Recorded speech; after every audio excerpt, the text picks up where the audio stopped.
தரமான பிஓபிஎஃப் சிஸ்டர்னு கேட்டு வாங்குங்க. தரமான பிஓபிஎஃப் ஜெஸ்டா. தரமான பிஓபிஎஃப் ஜெஸ்டா. தேநீரின் உன்னத கலை. கோண்டாவில் பகுதியில் நேற்று மாலை இடம்பெற்ற வாகன விபத்து தொடர்பில் பஸ்ஸின் சாரதி கைது செய்யப்பட்டுள்ளார். யாழ் பலாலி வீதியில் கோண்டாவில் சந்திக்கும் அருகில் பஸ் ஒன்று மோட்டார் சைக்கிளில் மோதியமையினால் இளைஞர் ஒருவர் ஸ்தலத்திலேயே பலியானார். விபத்தில் உயிரிழந்த இளைஞரின் சடலம் யாழ் வைத்தியசாலையில் வைக்கப்பட்டுள்ளது.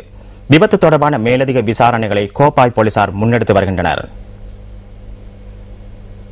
ஹட்டன் நுவரெலிய பிரதான வீதியில் ஹட்டனை நோக்கி பயணித்துக் கொண்டிருந்த கேப் வாகனம் ஒன்று புரண்டு நேற்று மாலை விபத்துக்குள்ளாகியுள்ளது. இந்த விபத்தில் காயமடைந்த கேப் வாகனத்தின் சாரதி டிகோயா பொது வைத்தியசாலையில் அனுமதிக்கப்பட்டதாக எமது பிராந்திய செய்தியாளர் கூறினார்.